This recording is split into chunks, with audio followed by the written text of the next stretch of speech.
En otras palabras, aunque nos debemos, como ciudadanos y buenos cristianos, nos debemos a respetar las leyes de nuestros gobiernos, nunca deberíamos de obedecer a un gobierno terrenal antes que al reino celestial, si me doy a entender. Amén. Amén. Y Sí. claro que también nos podemos sentir muy patrióticos, muy amantes de nuestra propia tierra, pero también recordar que la sangre de Cristo nos une a nosotros como un solo pueblo, sin importar la posición geográfica en la que estemos, la locación geográfica en la que estemos. Así es. Y Amén. el mayor orgullo que debemos sentir es como ciudadanos del reino de los cielos, antes que ciudadanos de algún país.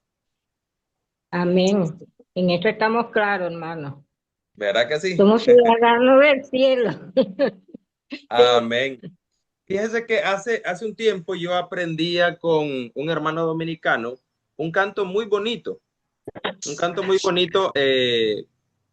Hermano Carlos, yo no sé si cuando el hermano Mateo estuvo por allá lo enseñó. Se llama Peregrino Soy, el canto. Me parece Soy que sí, me parece. peregrino aquí, mi Bueno, hogar ese nosotros lo conocemos y lejano. lo Ah, es tenemos en el otra. lunario, pero el que yo sí, fíjese que es bien bonito porque dice, peregrino soy y no quiero acostumbrarme a esta tierra. Ah, ese es otro. Tengo un lugar que queda mucho más allá del sol. Quiero habitar allá donde los años no se cuentan. Bien bonito. Sí, es Y lindo, hermano. disfrutar de una plena y larga juventud. Y luego dice, quiero llegar al cielo, ahí voy a descansar, quiero mirar su rostro, oh Señor, yo quiero llegar. Excelente, el canto es muy bonito. Oh, Amén. En ese wow. entorno Aquí así. Es falta, lindo, aquí sí. falta Norberto con los instrumentos y cantando también. Había buena copia. Bueno, Sí. ya estamos grabando, gente. Sí, ya hemos comenzado la sesión de hoy. ¿Cómo Muy se bien. llama? Dios, el curso es Dios Padre, pero la sesión de hoy es Dios Rey. Es más, les mandé una fotito ahí, una imagen en el grupo de WhatsApp. Rey soberano. ¿Ya la vieron la imagen? Sí, hermano, ya la vimos. Bueno, al menos yo ya la vi. Puedo Rey compartir. soberano. Saludos, hermano, del grupo de WhatsApp, de acá de Las Tunas, Francisco. Ah, ¿oyeron ese, hermano? Adelante, ¿Sí? Francisco. A ver, por favor, otra vez. Las Tunas es Bueno, Cuba. le decía, saludos para todos mis hermanos allá en el grupo de WhatsApp, en el grupo del estudio aquí en la escuela. Muy importante el tema que vamos a tratar hoy y es muy excelente. Es un tema maravilloso y que tenemos que profundizar bastante para comprenderlo bien. Gracias al Señor tenemos unos buenos maestros y gracias a Dios, hermano. Dios lo bendiga. Muy bien. Amén. Ese habladito es cubano, no me equivoco yo. Claro. Ah, bueno. Las Están, tunas, pero. De Las Tunas. Sí, están oyendo bien entonces. ¿Les llega bien el audio a ustedes? Sí, sí, clarito, lo escuchamos al sí, sí, hermano desde las tunas. La porque cosa se está escuchó buena, claro. hay buena conexión, tenemos buena señal, el clima está estable, pues la señal la tenemos excelente y siempre participamos. Gloria a Dios. Hay ocasiones que ustedes no nos escuchan a nosotros, pero nosotros sí lo escuchamos a ustedes. Lo escuchamos a ustedes bien claro, pero sin embargo hay ocasiones que ustedes no nos escuchan a nosotros, pero eso no interfiere para que podamos aprender, estudiar, hacer valoraciones, hacer equipo de estudio por acá, con relación a las clases que se dan. Excelente, hermano. Bendiciones. Francisco, me dijiste que es el nombre tuyo. Así mismo, mi hermanito. Francisco, una pregunta. ¿Y cuántos hay contigo en ese dispositivo? Bueno, en este dispositivo, ahora mismo tenemos aquí a un hermano que viene llegando, viene con la esposa y entonces nos asociamos aquí para escuchar el estudio, mi esposa y yo también, mi nuera. ¿Nos hablas un poquito de Las Tunas, por favor? ¿La iglesia? Bueno, les puedo decir que Las Tunas es la quinta provincia aquí de la zona oriental de Cuba. Es una provincia bellísima, tiene una población excelente, muy humilde, muy sencilla, una población muy comunicativa, se comunica fácil. Es una provincia que tiene unas tierras cultivables maravillosas. Aquí esta provincia, pues de Las Tunas, tiene preciosos ríos, tiene un paisaje maravilloso, llanos excelentes. Aquí la iglesia aquí en Las Tunas, pues está establecida hace muchos años. Aquí hay varias congregaciones de la Iglesia de Cristo. Fueron establecidas por un hermano que vino de allá de la zona de Mansa, que pasó a Holguín. Ese misionero pasó a la provincia de Holguín. Esa provincia de Holguín pertenece aquí a Oriente, y entonces desde Holguín, pues ese misionero, pues junto con otros hermanos, pasaron acá a Las Tunas y trajeron el mensaje de salvación, que aquí lo recibieron muchos hermanos acá en Las Tunas, y se convirtió mucha gente, y entonces muchos hermanos fueron convertidos, y entonces la iglesia está establecida. Aquí el evangelio se predica mucho, las personas son muy dadas a escuchar la palabra del Señor, y eso es una bendición, hermano, una bendición. Francisco, ya que estás ahí en línea, ¿podrías dirigirnos en oración para dar inicio a la sesión de hoy? ¿Cómo no, hermano? En el nombre de Jesús, comencemos a orar. Amantísimo Padre Celestial que estás en los cielos, santificado es tu nombre, Dios. Te damos gracias, Padre Santo, porque tú estás con nosotros y estás con nosotros en este día, Señor, de estudios bíblicos. Prepara nuestra mente, prepara la mente de nosotros, Señor, para poder recibir, para poder compartir, escuchar este estudio bíblico que tenemos hoy, que nuestros hermanos, Padre Santo, que has elegido como maestro, pues nos van a transmitir, Padre. Muchas gracias, porque vamos a sacar siempre el mejor provecho para la obra del Señor. Te damos gracias en el nombre de Jesús. Amén. Amén. Francisco, una pregunta. De lo que ustedes recibieron del material, ¿pudieron leer algo? Yo pude leer, en el caso mío, no pude leer mucho,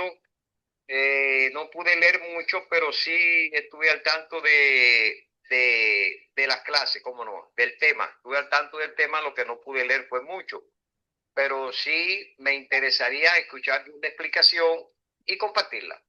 Muy bien, vamos a dejar que Juan Carlos, puede volver la cámara y al micrófono, por favor. Juan Carlos, adelante, hermano, sigue con lo que estabas diciendo. Bueno, antes que el hermano hiciera la oración, después que nos hizo la descripción de la provincia de Las Tunas, yo ya me estaba transportando hacia Cuba, ya estaba volando. Casi que me compraba un boleto de avión para irme a Cuba, porque qué ganas tengo de conocer la isla, ¿eh? Y obviamente me encantaría visitar a los hermanos allá en Oriente para poder compartir un tiempo especial con ellos, incluso tiempo de adoración allá con las iglesias que están en la zona oriental. Yo le debo una visita a mi hermano, el obispo así le digo yo, el hermano Rolando. obispo, el hermano Rolando, el obispo de allá de la zona oriental de Cuba. Palma A Soriano. todo el grupo de allá. Si ya están conectados, se les envía un saludo, y si no, yo sé que ellos van a darse cuenta de este saludo en el video después grabado. Están por WhatsApp. Ellos están por WhatsApp. Perfecto. Entonces, saludos, mis hermanos. Ellos son de Palma Soriano. Palma Soriano. Y Francisco de Las Tunas. Bien. Al inicio, estábamos compartiendo un poco sobre nuestros países. Aquí vemos ya varios países representados en esta sesión: El Salvador, Nicaragua, Costa Rica, Cuba, Venezuela, y probablemente alguien más se sume de otro país en el transcurso de la sesión.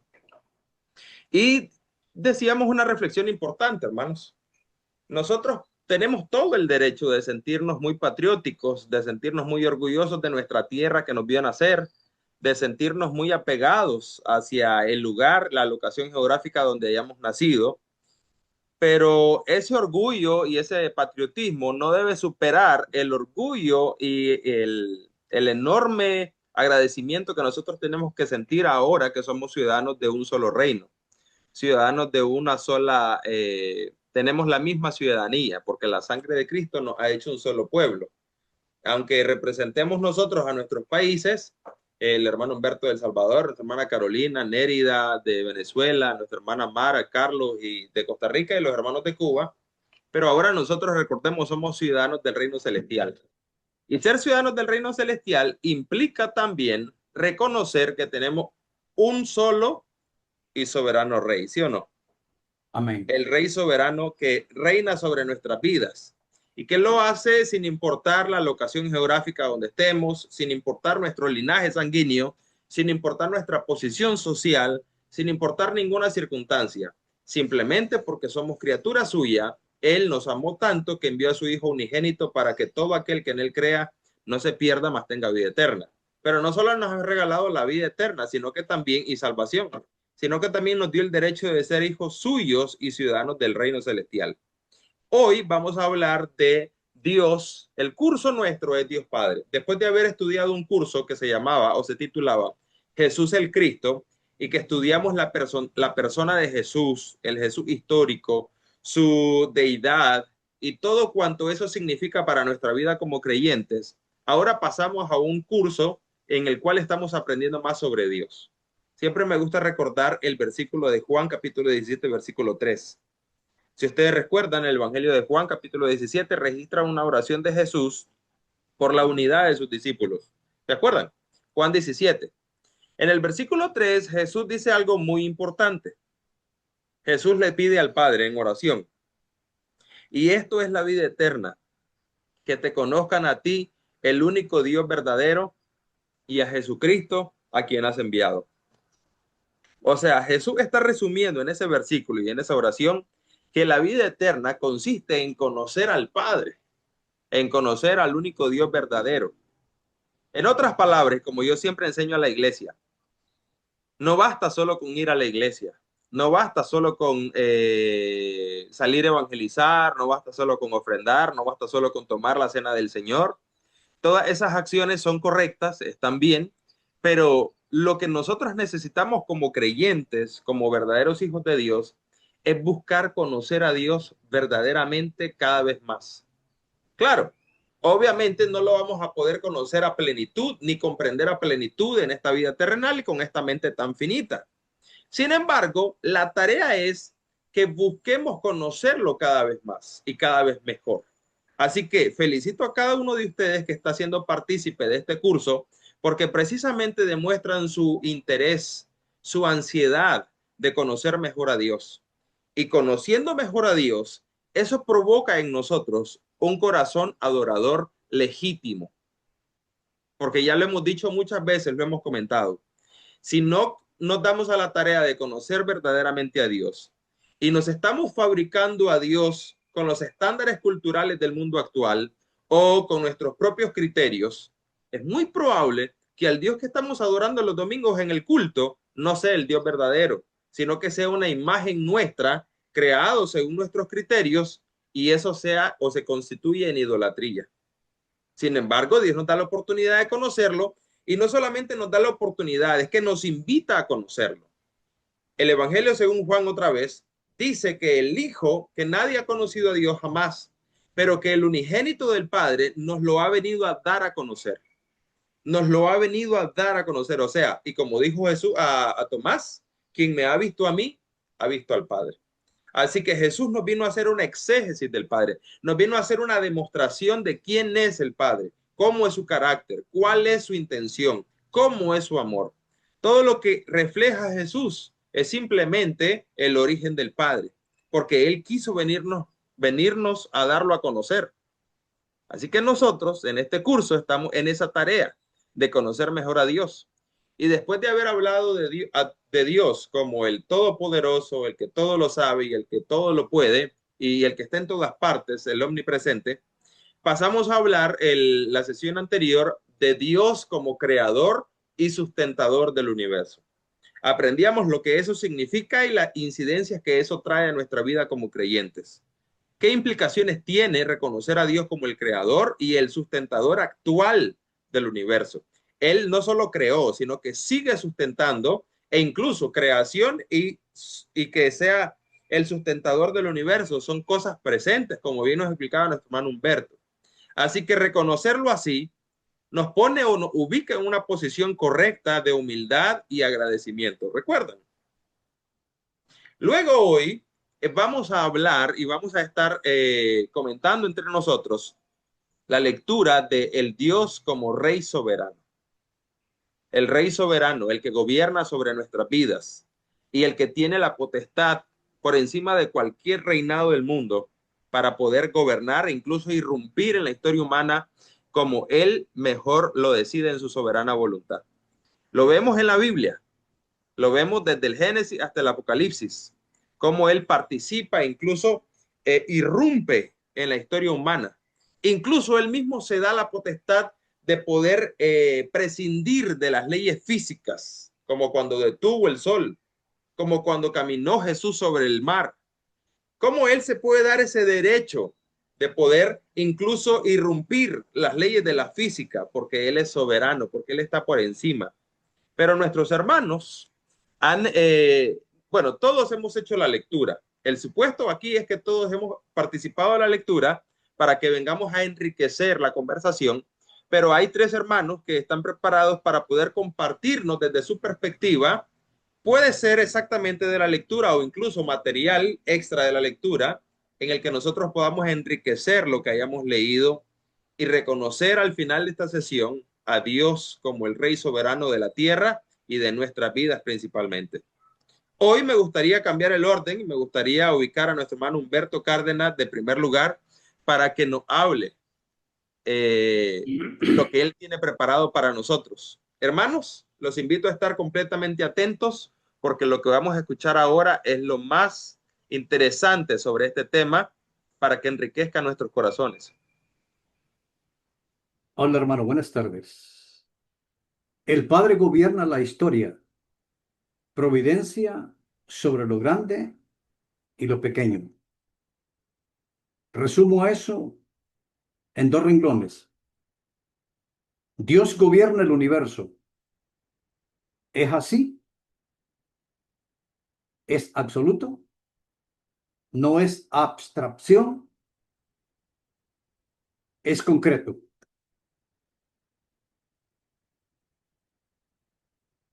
Ahora sacaré de lo que me correspondió lo que es providencia. La providencia abarca imperios. La providencia abarca decisiones individuales. La providencia abarca caminos humanos, detalles pequeños, acontecimientos cotidianos, visitas inesperadas, etc. Esto que he mencionado a simple vista parece una casualidad o parece que es producto del azar. Pero lo que debemos de estar seguros es que Dios utiliza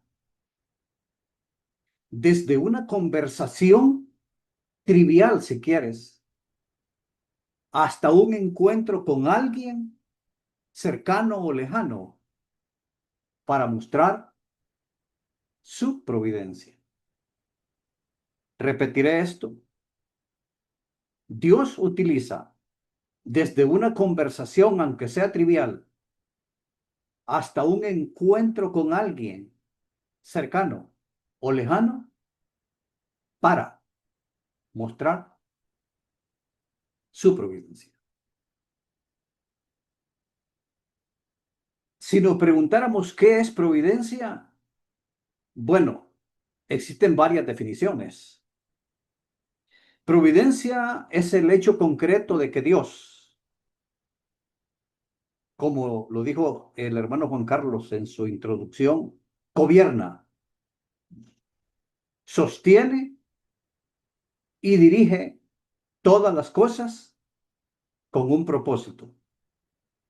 Eso es providencia. Providencia también es el cuidado amoroso, la preservación y el gobierno soberano de Dios sobre toda la creación.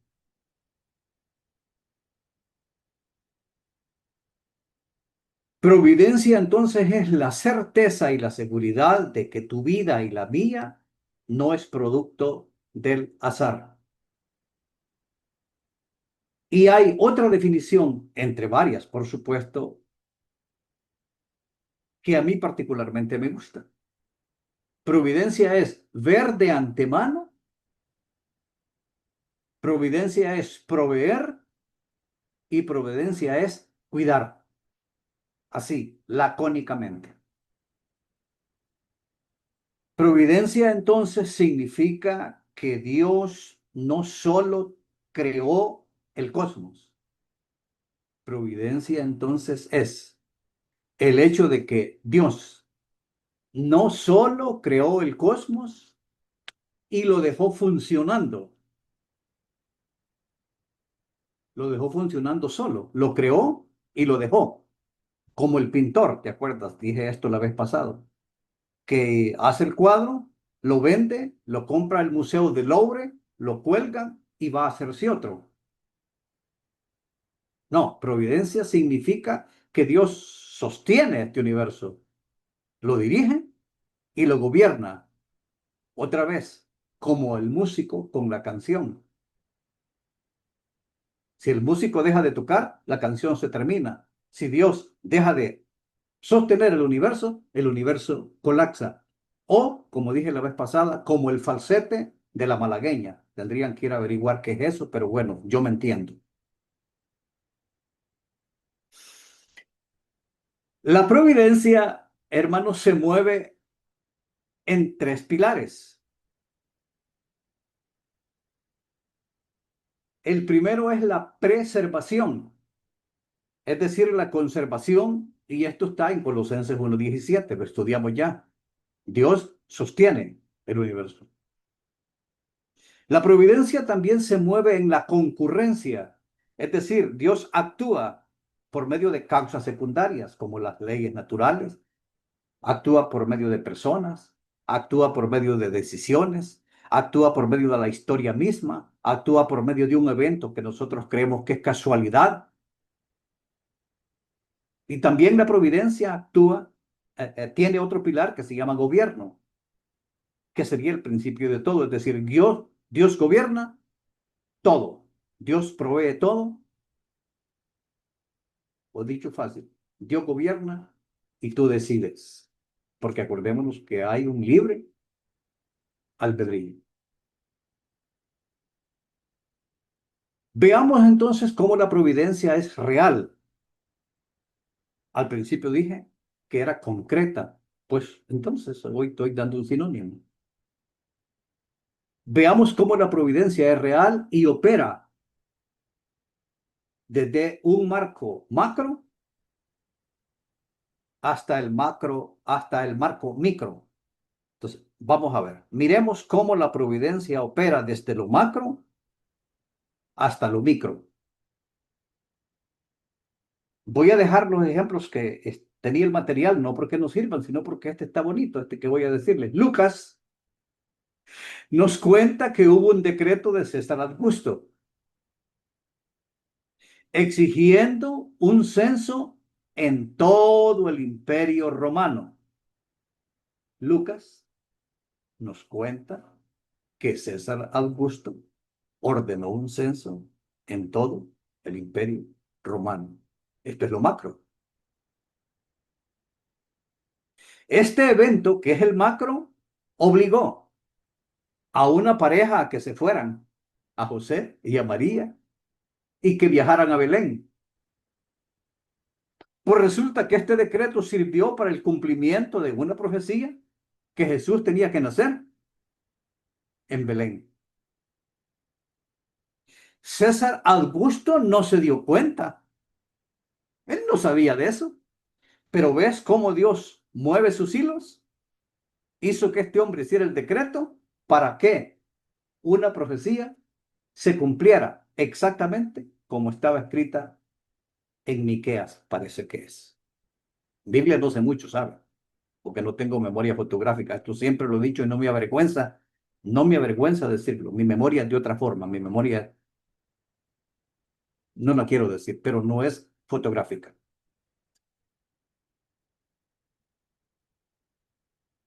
Te doy otro ejemplo. Hay una crisis global y tú trabajas para una compañía de esas que son mundialmente famosas. La compañía quiebra por la crisis. Te quedas sin trabajo. Lo primero que hacemos es renegar. ¿Por qué a mí? Pero la misma necesidad hace que, como te quedaste sin trabajo, emprendas. Puede ser un negocio. Y resulta, fíjate que en el negocio te fue mejor que lo que ganabas con la compañía. Providencia.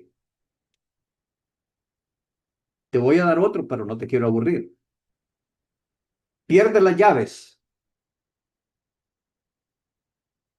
Lo mismo. Reniegas y le echas culpa al Alzheimer. Pero no es el Alzheimer, porque si sabes que perdiste las llaves, no es Alzheimer. Ese es un descuido. Ahí tenías que cliquear doble. El tiempo que perdiste en andar buscando las llaves hizo que no te vieras involucrado en un tiroteo que estaba más adelante. ¿Cómo se llama eso? Providencia.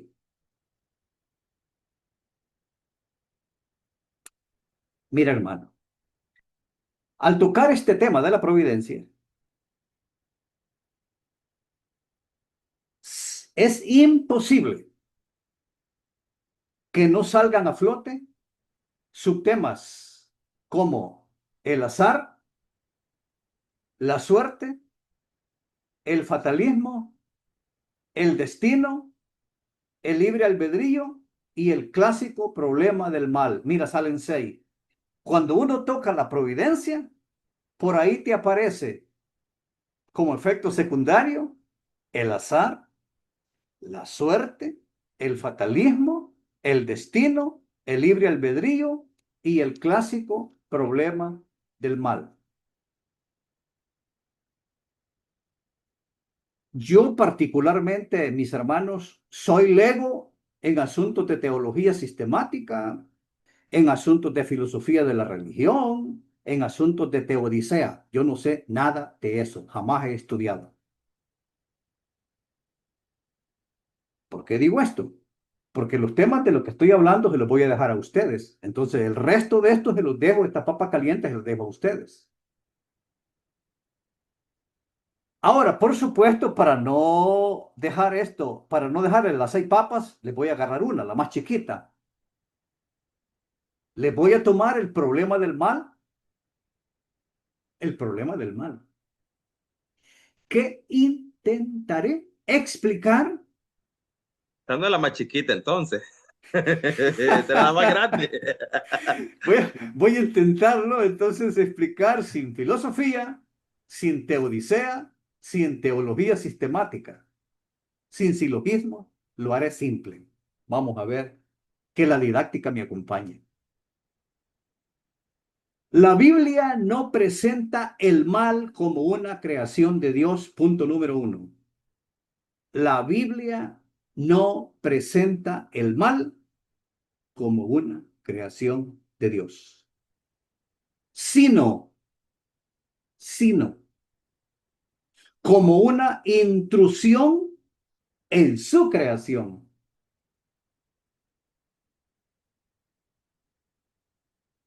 Voy a ver si puedo explicar mejor. Quiero mostrarles un mini plano de ingeniería original, un mini plano de ingeniería original. Te pinto un cuadro. Hubo una Pangea original perfecta. Cuando Dios apartó, rodeó las aguas y puso el planeta en el centro. Todo el mar, planeta en el centro. Vamos a suponer que hubo una tecnología no de destrucción. Había una biología sin vejez. Hubo parto sin dolor. Niños creciendo en total seguridad, no mentira, no violencia, no explotación, todo en armonía, como fue el diseño original. Mantén este cuadro. Te lo puedo hacer más grande, pero no, pero está bien. Ahora voy a darte otro tips. El mal natural es el subproducto directo del mal moral. Como estoy hablando del mal, entonces hay dos males. Están clasificados en mal moral y mal natural. Dije, el mal natural es el subproducto directo del mal moral. O dicho de otra manera, el mal moral causó el mal natural. Se entenderá, por supuesto.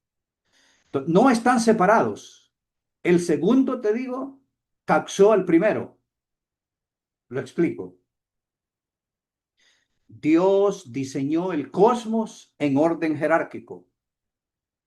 Dios sostiene, el hombre señorea, lo dice Génesis, por ahí en alguna parte. Dios estaba en el Edén. Por eso es que la primera pareja no se asustó cuando los dijo, hey, ¿dónde estás? ¿Por qué te escondes? Ellos no se asustaron, estaban acostumbrados a eso, hombres. No era la primera vez que les aparecía. Al desobedecer, la primera pareja se corta ese eslabón que había entre la primera pareja y Dios que estaba sustentando. Se cortó el cordón umbilical. Aquí aparece el mal moral. Aquí aparece el pecado. Al entrar el pecado, se corta la conexión con Dios, son expulsados, recordate. Y hay una conexión entre la biología y la geografía. Se pierde el acceso al árbol de la vida. El cuerpo queda expuesto a la entropía, es decir, hay desgaste, hay dolor del parto, hay vejez, hay enfermedad y hay muerte. Y en geología, mira qué cosa. El pecado, el egoísmo y la maldad humana escalan tanto que vino el diluvio. Entonces, el mal moral causó el diluvio. Ah, por supuesto, al causar el diluvio, se fractura la Pangea. Yo te hablé al principio de que había una Pangea. Se fracturó. Se altera el clima. Las placas tectónicas se vuelven inestables. Ah, aparecen los volcanes. Aparecen las erupciones. Aparecen los océanos peligrosos. Aparecen los maremotos. Aparecen los tornados. Y aparece lo que tanto les gusta a los cubanos ahí por agosto y septiembre. Los famosos huracanes.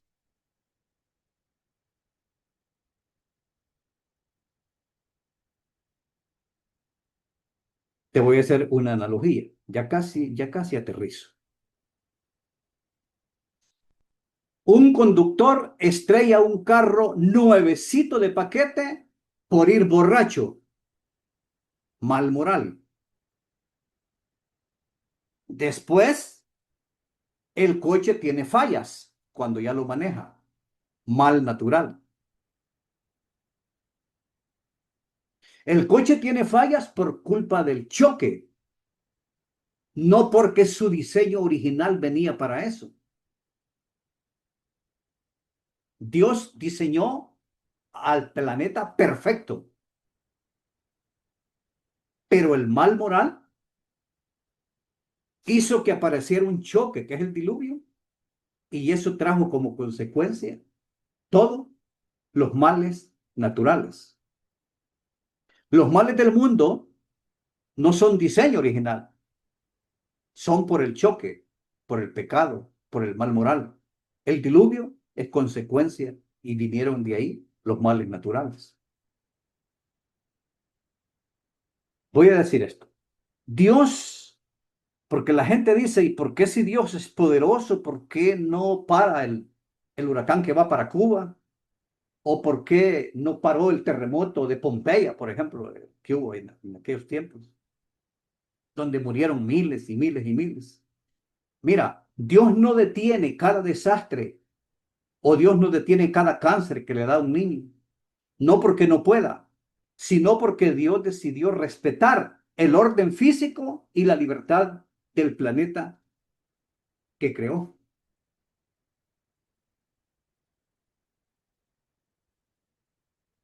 Los males morales, entonces, y los males naturales que vivimos hoy son lodos de aquellos polvos. Entonces, no carguemos contra Dios el mal del mundo, porque Dios, caballero, no tiene la culpa de eso. Dios hizo un diseño perfecto y fuimos nosotros los que lo chocamos. Por eso es que Pablo dice que la creación gime. La creación está gimiendo. Voy a hacer unas preguntas socráticas.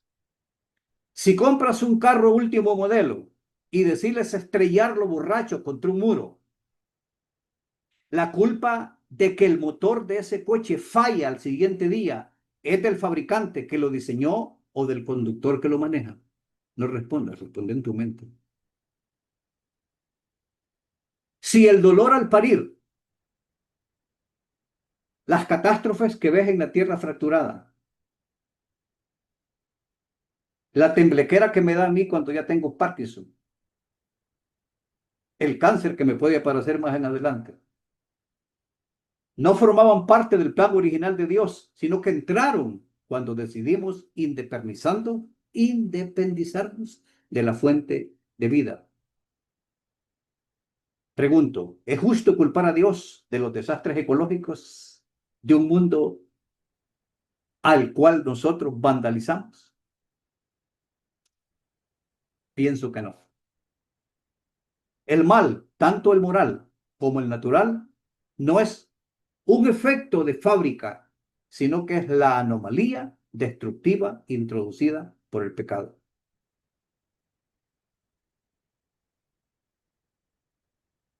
Muchas gracias.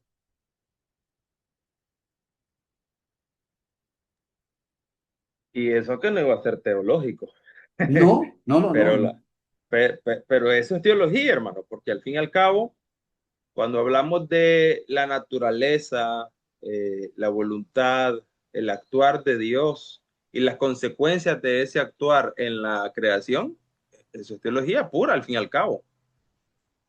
Y Bueno, le me salió agradezco. entonces. Sí, ¿verdad? Ya Dios lo usa para poder ayudarnos a entender. La perspectiva que nos ha planteado es muy válida, es muy sólida. De hecho, ha sido la perspectiva o la postura de los teólogos más conservadores. Este tema que estamos discutiendo, que si Dios es soberano y que si Dios tiene providencia sobre la creación y cómo se relaciona Él con la creación, ha sido un tema de discusión teológica por siglos. Dejémonos de cuento, ese quizás ha sido el tema de discusión más, pero más, el tema más discutido en teología. ¿Cómo es la relación de Dios con su creación? Y recordemos las dos palabras técnicas en teología que se han usado en este curso y que tratan de poner la balanza, inclinar la balanza en favor de una o de la otra. Trascendencia o inmanencia. Trascendencia. Dios creó y se alejó de su creación. Está distante. Es un Dios que dejó la creación funcionando a partir de todas las leyes que le puso, como un reloj que da funcionando solo. Y entonces la trascendencia aleja a Dios lo más posible para no negar su existencia, pero a la vez para no entrar en conflicto con que si Dios se relaciona con la creación, ¿por qué no resuelve el problema del mal? Que es la sexta papa que el hermano decía era la más pequeña, en realidad era la más grande. Karl Barth, en el siglo anterior, trató de explicar esta discusión de la forma trascendente. Él no es que era ateo. Karl Barth era un cristiano de corazón puro. El problema que Karl Barth tenía es que venía de una tradición teológica en la que era completamente teísta. Recordemos, la tradición teísta es la que pone a Dios completamente inmiscuido en la creación. Entonces, Karl Barth viene de un pensamiento o de una historia teológica de pensamiento teísta, pero resulta que se encuentra en una realidad natural que es la guerra mundial. Y entonces, tantos niños sufriendo, muriendo injustamente, tanta maldad. Nosotros podemos imaginar el dolor, el sufrimiento que supuso una guerra mundial. Entonces, para tratar de explicar ante tanta interrogativa del clérigo, de las personas, de los laicos, perdón, más bien, tanta cuestionamiento sobre dónde está Dios y si Dios es poderoso, ¿por qué no detiene este mal que tanto nos está haciendo daño? Entonces, para tratar de no negar la existencia de Dios, sino defender la existencia de Dios, pero al no tener una explicación concreta sobre el sufrimiento y sobre por qué Dios permite tanto mal, entonces Karl Barth se fue a una postura trascendente. Luego, el teísmo puro es esa postura inmanente que pone a Dios de una forma cercana. O sea, Dios no solo creó, sino que también sigue sustentando y se relaciona de manera directa, tanto en lo macro como en lo micro, con su creación. Entonces, el hermano bien planteaba, si Dios en su providencia se relaciona de forma macro y micro con la creación, entonces esa providencia trae como consecuencia temas como el problema del mal, la suerte, el azar, y lo que el hermano nos comentaba. Y entonces la pregunta es, ¿y hasta qué punto en realidad somos libres? ¿Hasta qué punto en realidad nosotros somos independientes? ¿Hasta qué punto tenemos libertad? Y si Dios es soberano y gobierna sobre nosotros, ¿hasta qué punto en realidad yo soy libre? Bueno, la explicación que yo he tratado de aceptar es que mi libertad, oiga bien, el ser humano quiere ser libre, pero no se da cuenta que en realidad siempre es esclavo. Porque cuando el ser humano dice yo quiero ser libre de la religión y hablan de la religión como un sistema de esclavitud, de una forma hablan de la libertad humana en detrimento de la religión. Yo digo, ¿a qué libertad humana se refieren? Bueno, al derecho de vivir como uno quiera. Pero, ¿acaso eso no es vivir en pecado? No, el hombre quiere tener varias mujeres. Quiere poder tomar las decisiones que quiera sin consecuencias. Quiere poder hacer y deshacer a su manera sin enfrentar consecuencias de lo que hace. Entonces, el ser humano en realidad lo que quiere no es libertad, sino libertinaje, y no se da cuenta que en ese camino se convierte en esclavo del pecado. Juan 8:32. El que practica el pecado, esclavo es del pecado. Entonces, en realidad lo que hay que entender es que no hay una libertad verdadera. La libertad, perdón, me corrijo. Sí hay libertad verdadera cuando entendemos el gobierno de Cristo en nuestra vida. Porque el apóstol Pablo lo dice, que Cristo nos liberó en el caso de la comparación con la ley. La ley era un sistema de esclavitud. Pero volvamos al tema del pecado y la gracia. El ser humano quiere ser libre y no se da cuenta que en ese camino de querer vivir libre, lo que hace es convertirse en esclavo del pecado. El ser humano sin Dios solo comete errores y hace tantos errores que después le toca enfrentar las consecuencias de esos errores, de esas malas decisiones. Cuando está tragando o cuando está enfrentando el trago amargo, las consecuencias de sus errores y de su pecado, entonces es cuando se acuerda que Dios existe y le pregunta a Dios, ¿por qué a mí? ¿Por qué me pasa esto? ¿Por qué me dio esto? ¿Por qué aquí y por qué allá? sin darse cuenta que caminó un camino que no era de libertad, sino de esclavitud. Cuando por fin se da cuenta de que hay otra opción, se llama la opción de entrar a Cristo. Solamente la verdadera libertad consiste en la realización plena del ser humano. Y la realización plena del ser humano no se encuentra fuera de Dios. Porque como bien lo dijeron de manera hasta poética, si desplantamos o desarraigamos a un árbol de la tierra, se muere. Si sacamos a un pez del agua, hermana Carolina, ¿qué pasa? Se muere. Cuando Dios quiso crear los árboles, le habló a la tierra. Y las tierras produjeron los árboles de toda especie. Cuando Dios quiso crear los seres marítimos, le habló al agua. El agua es entonces el hábitat de los seres marítimos.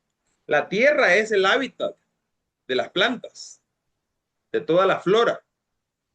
Cuando Dios quiso crear al ser humano, ¿a qué le habló? Mejor dicho, ¿a quién?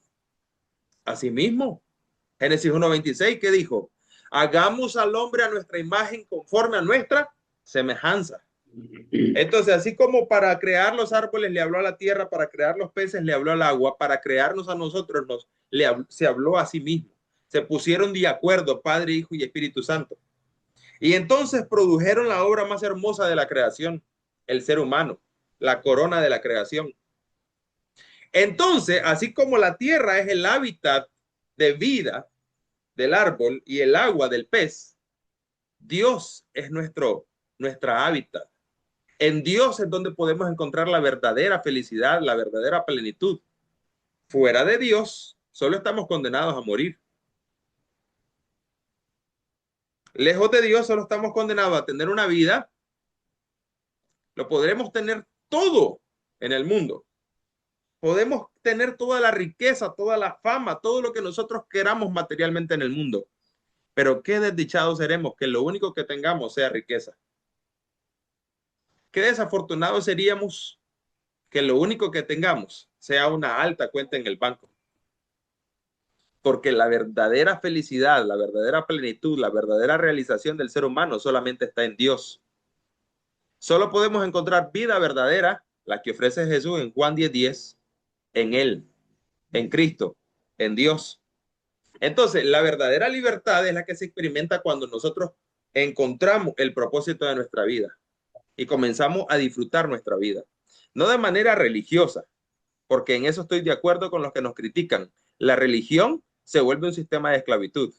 No se trata de vivir el cristianismo de una manera religiosa. Tengo que ir a la iglesia, tengo que evangelizar, tengo que hacer esto, tengo que hacer lo otro.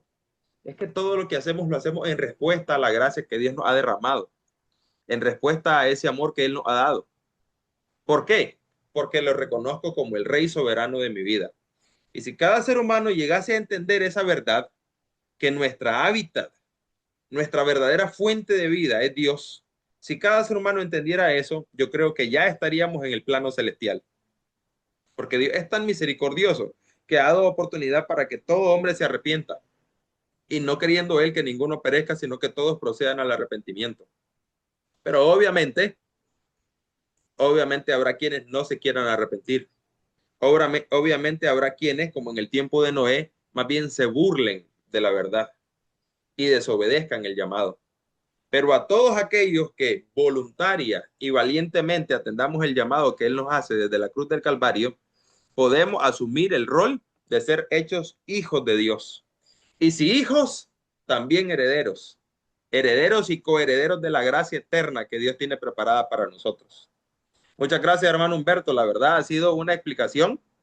Como usted decía, ya el material nos había dado ejemplos, pero sonaron bien esos ejemplos extra y fuera del material para poder comprender, enganchar bien la idea. Dios es Rey soberano y su providencia gobierna en lo macro y en lo micro. Voy a dejar ahora que sea nuestra hermana Carolina la que desarrolle sus pensamientos. Siempre me encanta que la hermana nos da un enfoque, nos da un perfil diferente. Y eso como que llena cada espacio de lo que estamos tratando de llenar. Ay, gracias. Wow, es que se aprende muchísimo en este grupo. Sí, Yo saqué aquí dos historias. Wow, viera que me costó mucho porque quería hablar de todo. Y por el tiempo, pues, por el tiempo solo saqué unos salmos y dos historias, la de Jonás y la de José, que me parecieron muy interesantes, ¿no? Entonces, bueno, para empezar, eh, lo que dice el rey David, ¿verdad? De los salmos, es que exalta la majestuosidad de la creación de Dios como creador, ¿no? Y para empezar, yo destaco 1 Corintios 29, que era ese deseo del rey David de construir esa casa de Dios. Y habla de construir esa casa de Dios y de la contemplación, lo que venimos hablando, ¿no? De contemplar. Nosotros no apreciamos lo que tenemos alrededor, como ya lo decían ustedes anteriormente, ¿no? Y destruimos todo. Y entonces contemplar la naturaleza, toda esa creación, contemplarnos a nosotros mismos, porque funcionamos de una manera que cuesta entender, ¿no? Cómo Dios también nos hizo tan perfectos, un sistema tan perfecto para mantenernos aquí. Entonces el rey David hablaba de eso, de una contemplación a toda creación y a nosotros mismos, ¿no? Que es toda la obra de Dios y que además todo le pertenece a Él como creador. Y tenía David un deseo eterno de tener a Dios en su corazón. En el texto hay una frase que dice, nadie se jacte de su presencia. Cuando yo empiezo a leer un poco sobre esto, prácticamente lo que decía era que el hecho de nosotros tener a Dios en nuestro corazón no nos hace superiores ni más que nadie, ¿no? No nos podemos jactar de que tenemos ese conocimiento divino, de que lo sentimos y queremos pertenecer ahí. Entonces, lo decía, nadie se jacte de la presencia de Dios.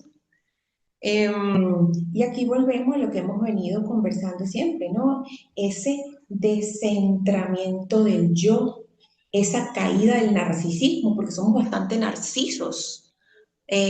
Siempre queremos que nos vean, y eso ya es narcisismo, ¿no? Véanme, véanme, véanme. Entonces, este descentralizar ese yo, esa caída del narcisismo y esos límites de esa ilusión de querer controlar las conciencias, ¿no? Ningún ser humano, perdón, ya este gatito me está hoy saboteando. Ningún ser humano puede ostentar soberbia ante Dios, ¿no? Y habla mucho de esa soberbia ante Dios en estas historias. En el capítulo 5, este capítulo 5 de esta lectura, ¿no? Destaca esa soberbia humana y la ignorancia que tenemos nosotros, ¿no? Ante toda la creación. Somos bastante limitados, somos bastante ignorantes de todo lo divino, ¿no? Siempre queremos saber, siempre queremos entender y por eso sacan tantas teorías.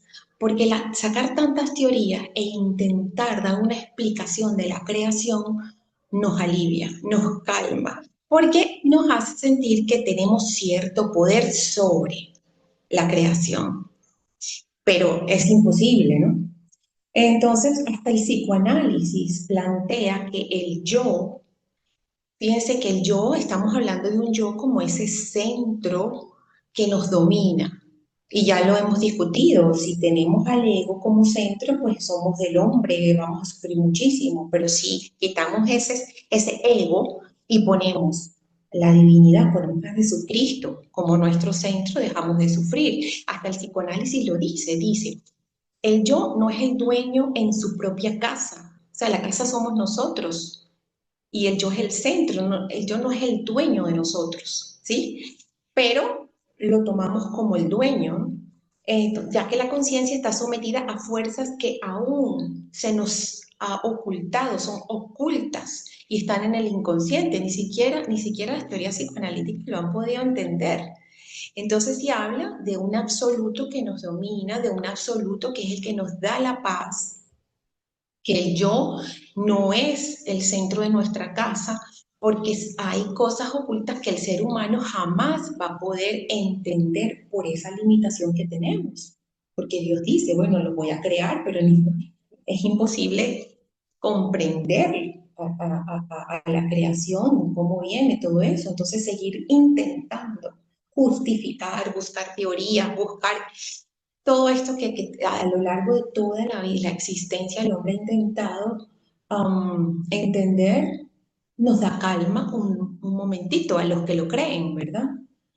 Entonces, ante la omnipotencia de Dios, el saber y la justicia caen, definitivamente. O sea, no, ¿cómo podemos saber, no? Y entonces debemos aceptar nuestras limitaciones como criaturas que somos para poder recibir la gracia, ¿no? Definitivamente. Esa lucha que tenemos por saberlo todo, ¿no? Lacan, que es un francés que estudió muchísimo la conciencia, él habla que la verdad absoluta no nos pertenece y que vivimos con esa falta de estructural de nuestra psique, ¿no? Y de ahí el sufrimiento. Y dice que tenemos un centro vacío llenado por el ego. ¡Wow! Entonces, cuando nosotros nos ponemos, retrocedemos el tiempo y vemos todas las teorías que hablan de poner a Dios como centro, que ya lo habíamos mencionado hace unas clases atrás, ¿verdad? Entonces, estas teorías nuevas dicen, no podemos explicar qué hay en el centro, está vacío y sufrimos y metemos el ego en ese centro, ¿sí? Entonces, no tenemos estructura, no tenemos una estructura si seguimos colocando al ego. La estructura psíquica, la estructura de no sufrir para sentirnos bien en este mundo, la única estructura posible es la de Jesucristo. Viendo las teorías, ¿verdad? Psicoanalíticas, ¿no? Entonces, en el Salmo 93 se destaca que Dios es quien reina y es el creador. Y tiene todo el poderío, es eterno e incorruptible. Comienza diciendo, Jehová reina y se vistió de magnificencia. Afirma también, el mundo ya no se moverá. Entonces introduce la ley, porque Dios es el que está controlando el mundo, ¿sí? Como lo venían planteando anteriormente. No es que lo creó y lo soltó, sino que lo sigue controlando, y lo sigue manteniendo. Hay una ley que viene de él, ¿no? Y nos pone los límites. Y afirma definitivamente el mundo para nosotros, ¿no? En el rey David dice que Dios opera como ese principio ordenador y indispensable para que nuestra psique no caiga en la fragmentación, en la psicosis, ¿no? Porque claro, ya él lo dice, él sostiene al mundo a través de ¿qué? De sus leyes. Cuando hay ley, hay estructura. Si no hay ley, estamos perdidos. Si no hay ley, es como una anarquía, ¿no? Todo el mundo hace lo que quiera. Y igualmente pasa dentro de nosotros. Si no tenemos una ley estructural, entonces estamos desordenados y cometemos muchos crímenes. Entonces, en el Salmo concluye diciendo, tus testimonios son muy firmes, la santidad conviene a tu casa. Testimonio es la palabra y la casa somos nosotros, ¿no? Entonces, estos testimonios equivalen a ese lenguaje que nosotros usamos para comunicar lo que tenemos dentro, ¿no? Y la casa, pues, es la realidad de las cosas para mí, porque mi lenguaje me da estructura. Lo que yo expreso afuera es como yo me siento.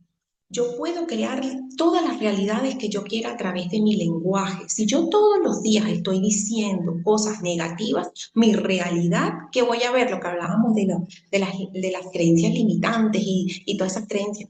Si mi lenguaje, lo que me está diciendo son cosas terribles, yo voy a ver en mi realidad todo lo terrible que pueda haber.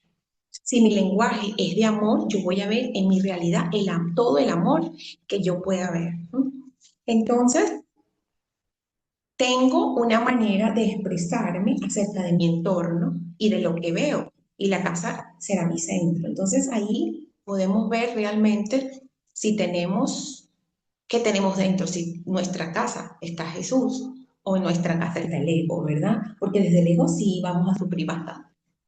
En el Salmo 96 se articulan en función de la palabra. Todos los salmos, cuando yo los estoy leyendo, me doy cuenta que todos los salmos son cánticos, son como alabanza. Es mucho de la palabra, ¿no? El rey David siempre expresaba a través de los salmos todo lo que sentía. Entonces, como se articulan en función de la palabra, nos va a dar estructura. Ahí decía, cantad a Jehová cántico nuevo, cantad a Jehová toda la tierra. Cantar al Señor nos salva todos los días, dice David. Él es el creador, juez y redentor. Entonces, la pregunta, ¿verdad? ¿Qué cánticos estamos repitiendo cada día? Nosotros siempre estamos repitiendo lo mismo, la misma historia que no nos gusta de nuestra vida, ¿no? Lo viejo, lo aprendido por otros. Tenemos una tendencia fuerte a la queja neurótica, porque nos quejamos de una manera que traemos al presente toda la emoción que hayamos sentido en el pasado. Si algo nos pasó hace 20 años, hace 10 años, y lo seguimos hablando al día de hoy, a nuestro presente, lo hacemos de una forma neurótica. ¿Por qué? Porque nos exaltamos y seguimos sintiendo la misma frustración, rabia, todo lo que hayamos sentido, y nos quejamos muchísimo, ¿no? Entonces, hay un problema aquí también, porque no solamente que traemos todas cosas que ya no existen en nuestro presente, porque ya desapareció, no existe. La persona que nos hizo daño no está aquí hoy. La situación que nos pasó desagradable no está aquí hoy, pero nosotros los traemos y lo traemos de vuelta, pero con una connotación más grave aún. Es que a lo largo del tiempo le añadimos, entonces distorsionamos ese recuerdo y lo hacemos más fuerte, más duro, porque escuchamos cosas, sí, ¿verdad? Qué feo lo que te hicieron, entonces incorporamos lo que esa persona nos dice también. O de repente vemos alguna situación en la calle y nos acordamos de lo que nos pasó y le incorporamos algo de esa situación de la calle, y cuando venimos a contar esa queja, ese recuerdo, es una neurosis porque ya está distorsionado, no existe, no es verdad, ¿no? Y el Salmo habla claramente de cantar, de hablar cosas nuevas, de no repetir, de no irnos a repetir cántico viejo, todo tiene que ser nuevo, ¿no? Entonces, poner palabras nuevas, este salmo nos enseña a poner palabras nuevas a nuestras experiencias. En el versículo 5 dice, porque todos los dioses de los pueblos son ídolos, pero Jehová hizo los cielos. Los ídolos son ideas rígidas de objetos fantasmáticos, definitivamente, a los que se le rinde culto y sacrificio, creados por el hombre, como ya lo hemos venido hablando en todas las sesiones. Y este salmo nos invita a esa caída de esos falsos ídolos, ¿no? Cuando nosotros decimos esa caída, es que ya es ese darse cuenta de que no son reales, de que es una invención, ¿para qué?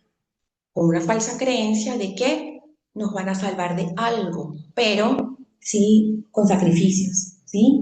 Con muchos sacrificios, con idolatrías, con cosas materiales, con matar animalitos, con todo ese tipo de cosas, ¿no?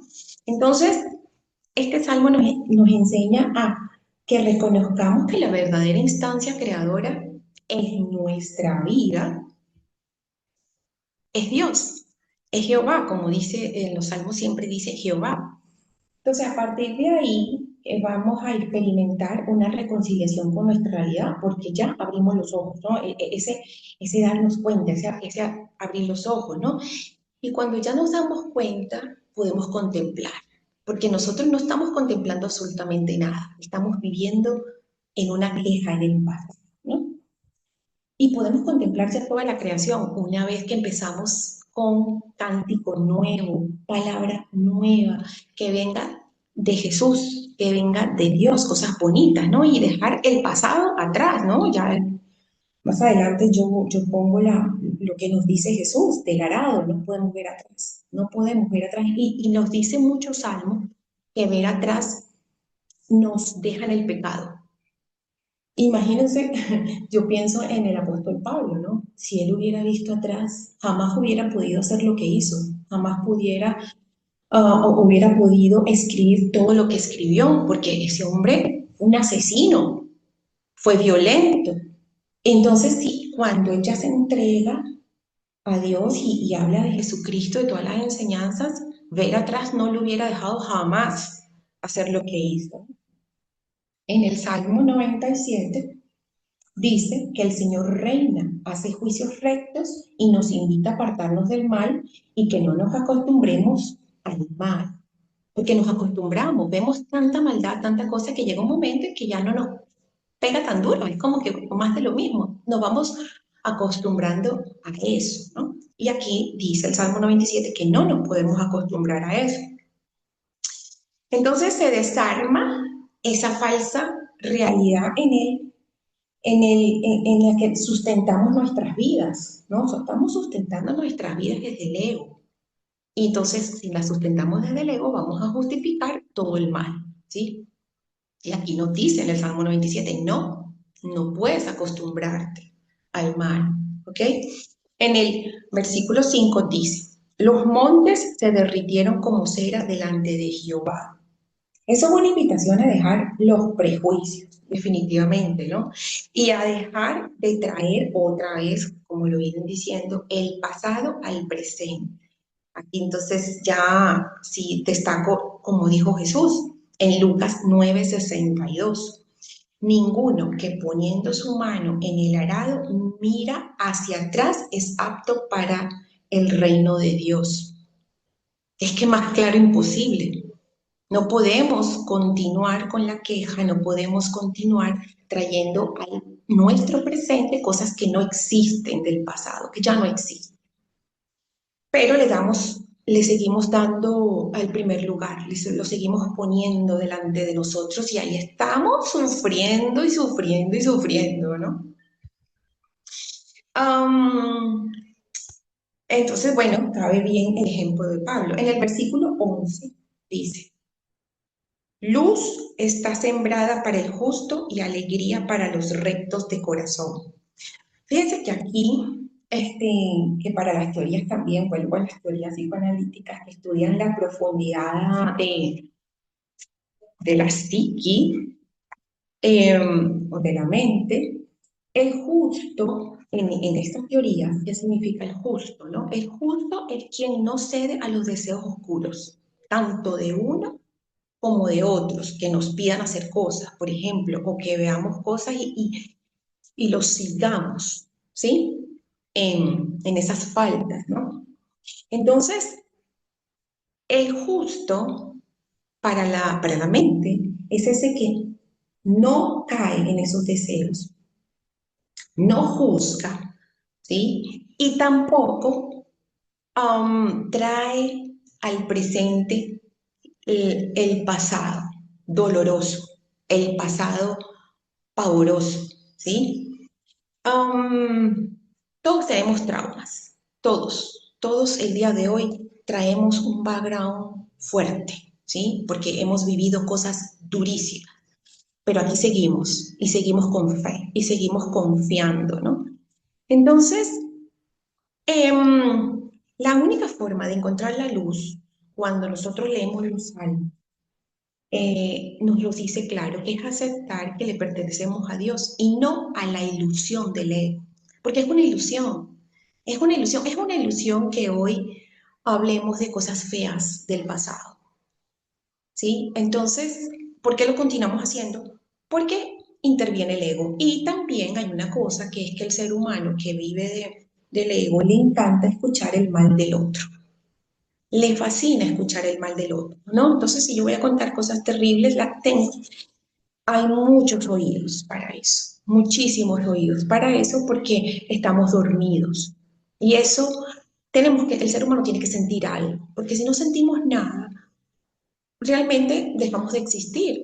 Pero lamentablemente estamos tan confundidos, que tenemos que sentir algo y siempre buscamos es sentir algo feo, algo fuerte, algo negativo, porque las emociones negativas nos inyectan químicos que nos hacen sentir mucho y por muchas horas y por mucho tiempo. Entonces, hablar de nuestros males, escuchar el mal del otro, es casi que un morbo, nos hace sentir muchísimo, ¿no?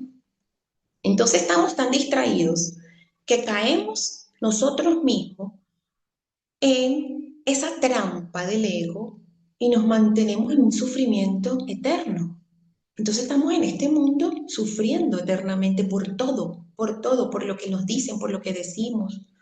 Y los salmos nos dicen, no, haz canto nuevo, haz canto a Dios. ¿Ok? Y ahí nos invita a tener otro lenguaje.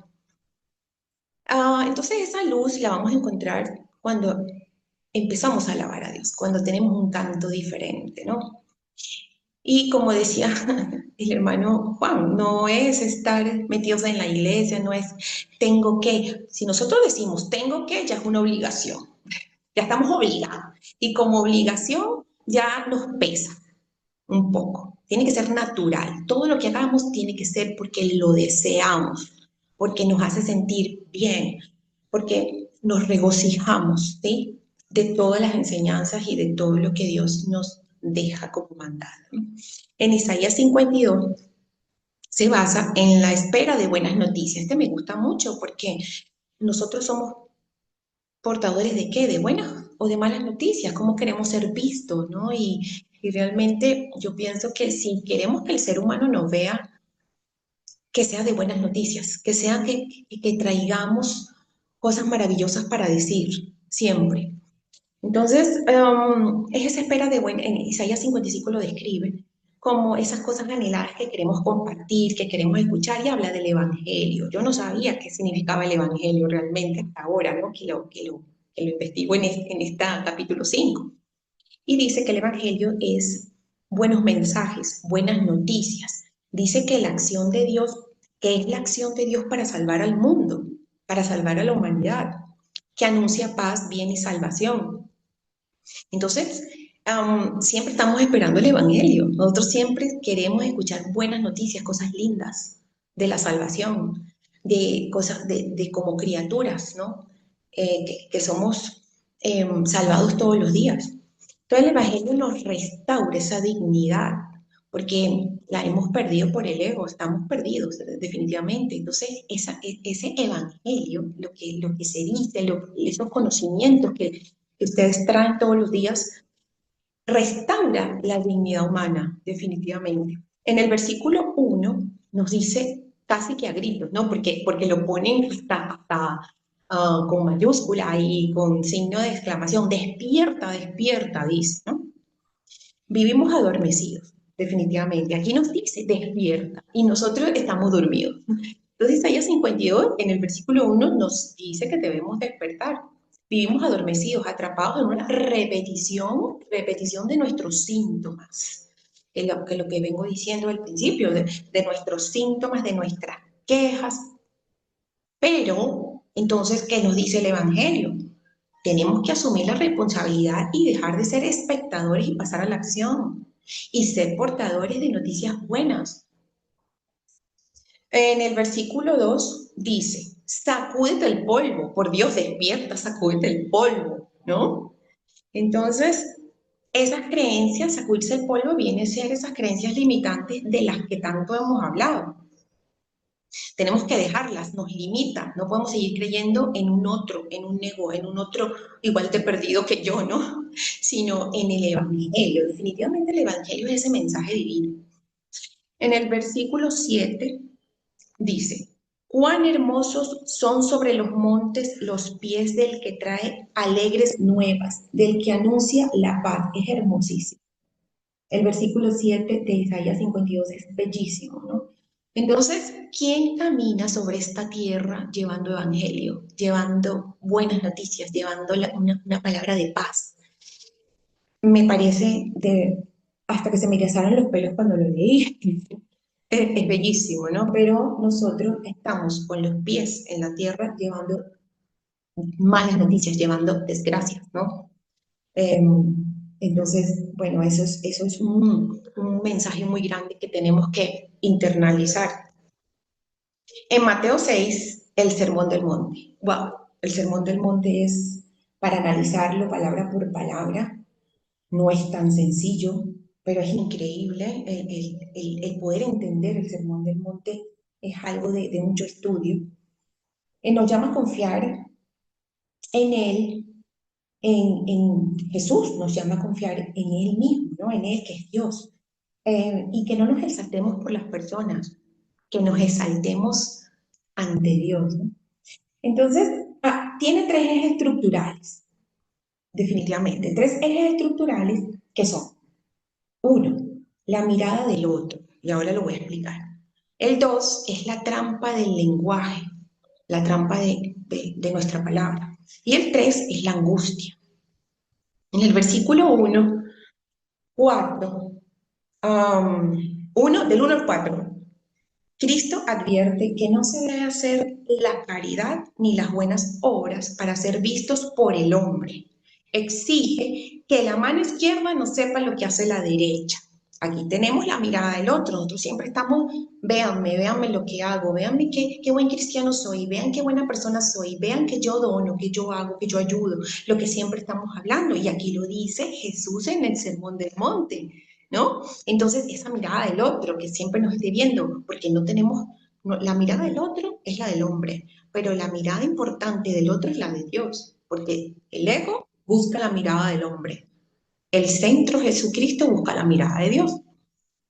En el versículo 7, que sería la trampa del lenguaje, dice: y al orar,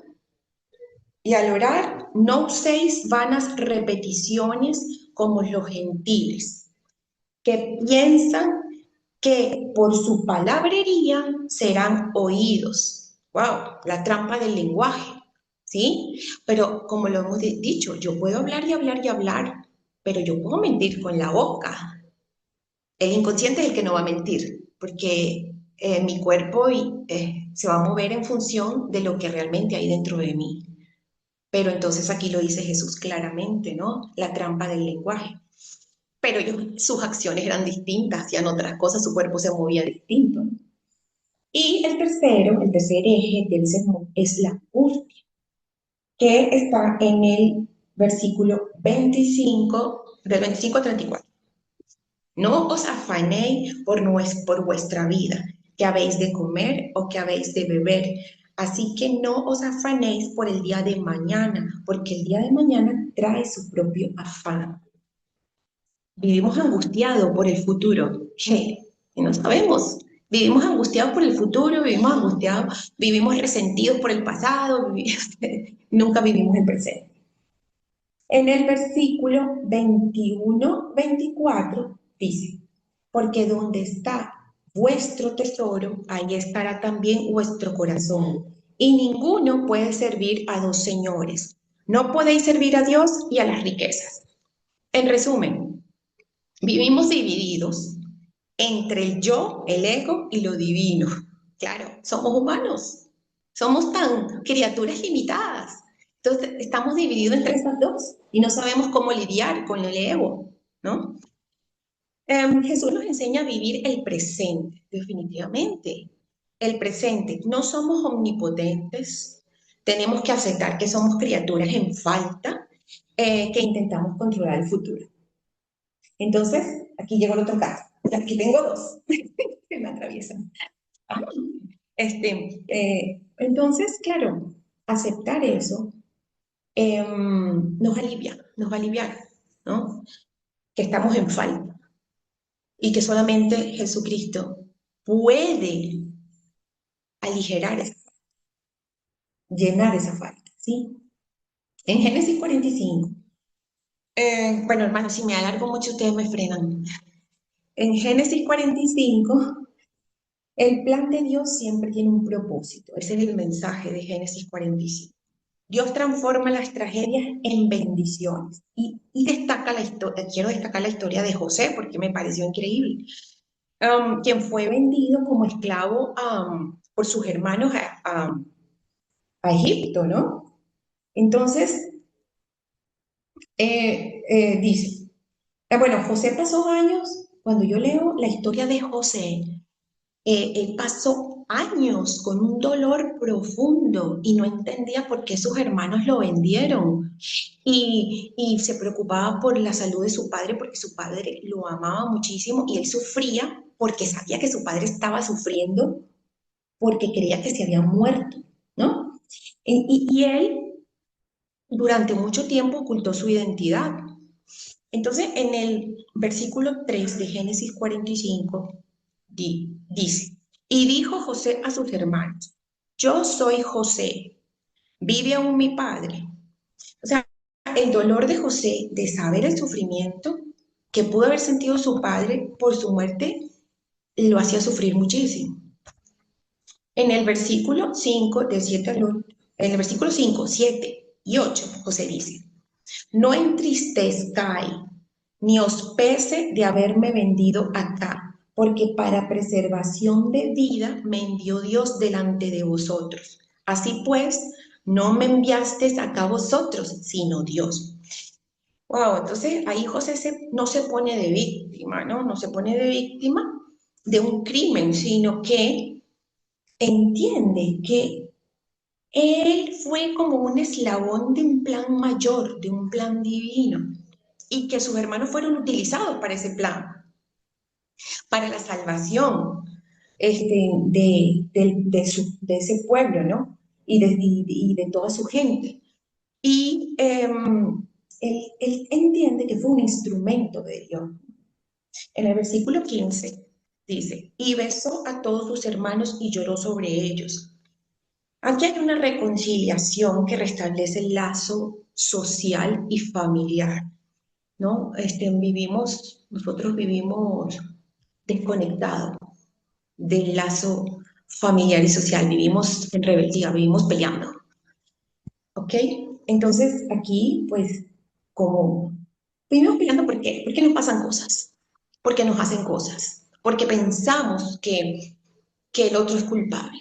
Pero aquí nos dice claramente que todo es un plan divino y que a veces podemos pensar que está muy terrible lo que nos está pasando, pero hay un propósito, ¿no? En Génesis 50 sigue el versículo 15. Perdón, Dicen los hermana hermanos, Carolina. ¿perdón?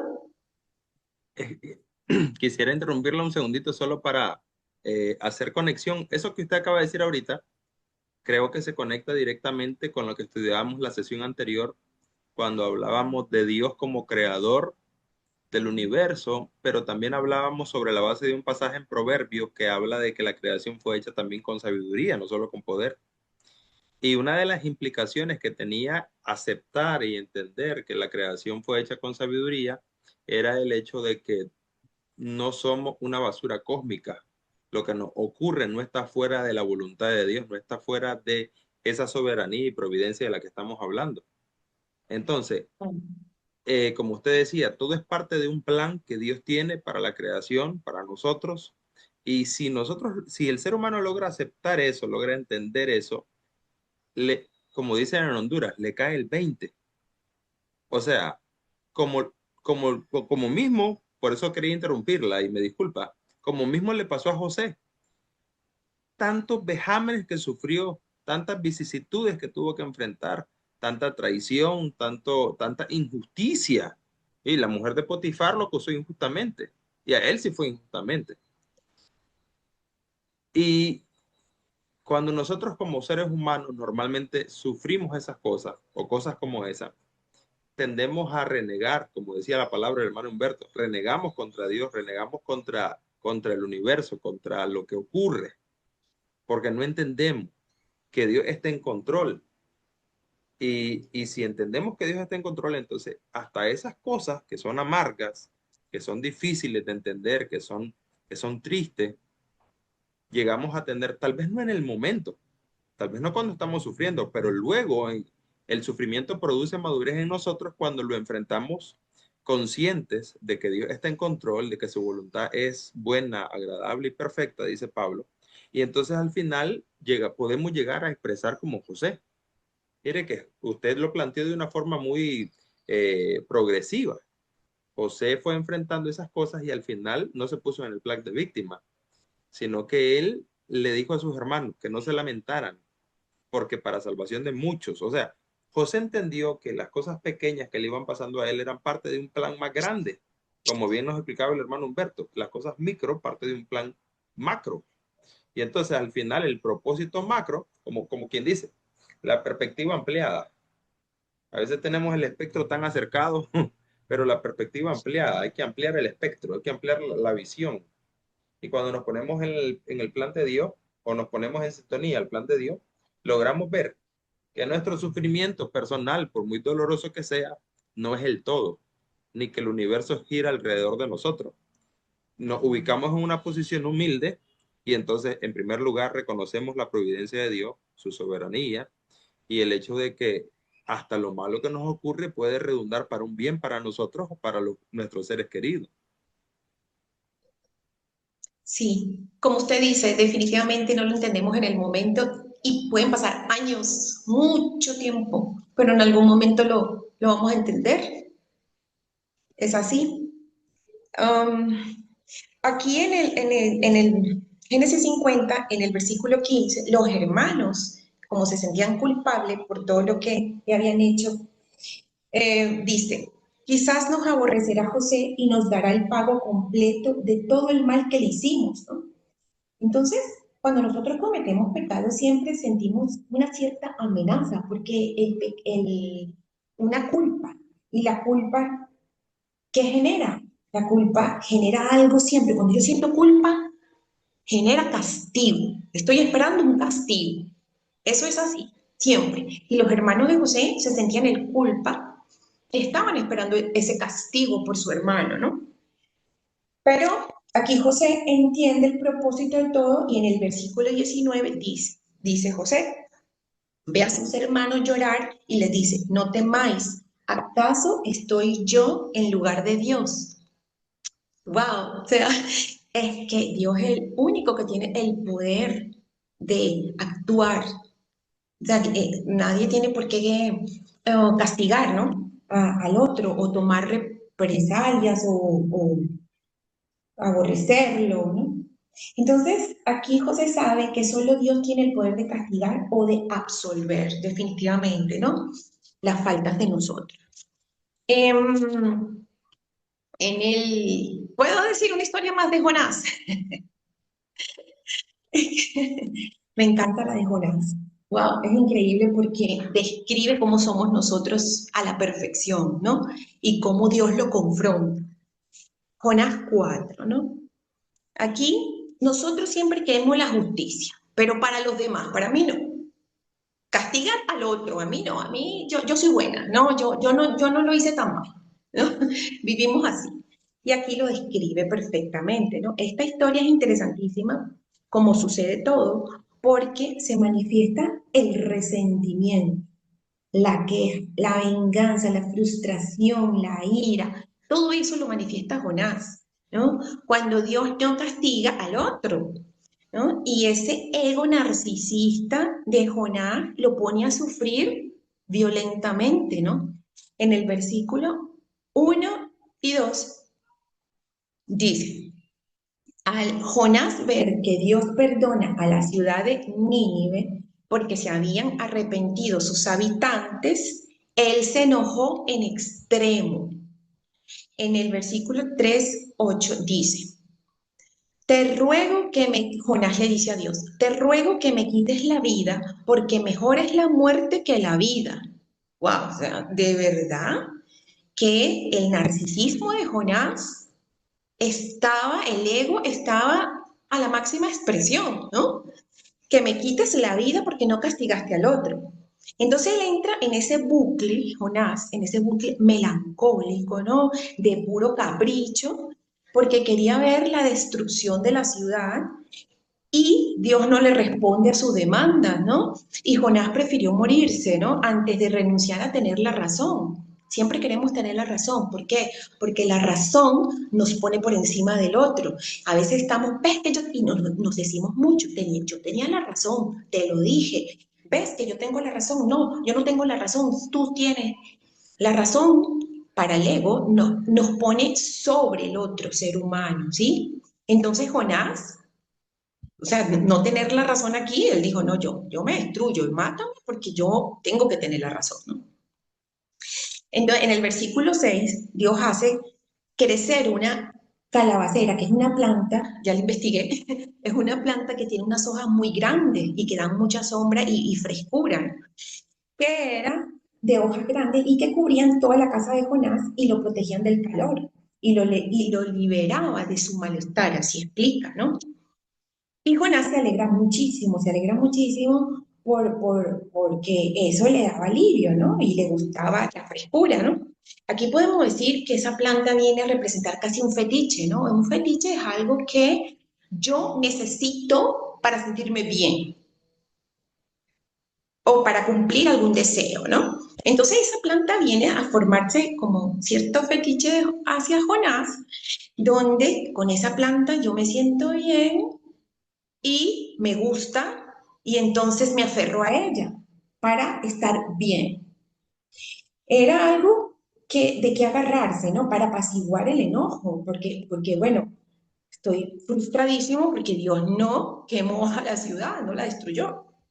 Pero Dios envía un gusano a la planta, envía un gusano y la seca. Y Jonás colapsa, definitivamente colapsa, ¿no? Le quita también lo que le dio la planta, ¿no? Primero, no le cumple el deseo de la destrucción. Y segundo, le da un fetiche y se lo quita, ¿no?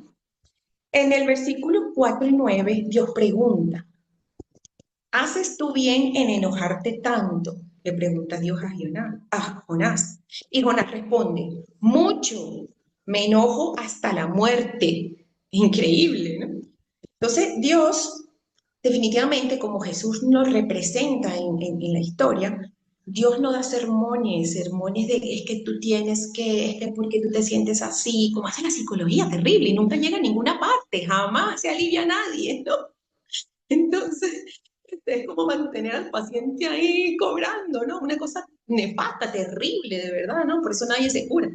Entonces, Dios no da sermones, solamente le devuelve en forma de pregunta todo lo que él está haciendo para la reflexión de él, ¿no? Pero Jonás se aferra a su posición de víctima, definitivamente. Y en el versículo 10 y 11 cierra la historia con el reproche de Dios hacia Jonás y le dice, tuviste tú lástima de la calabacera, en la cual no trabajaste, le dice Dios a Jonás, ¿no?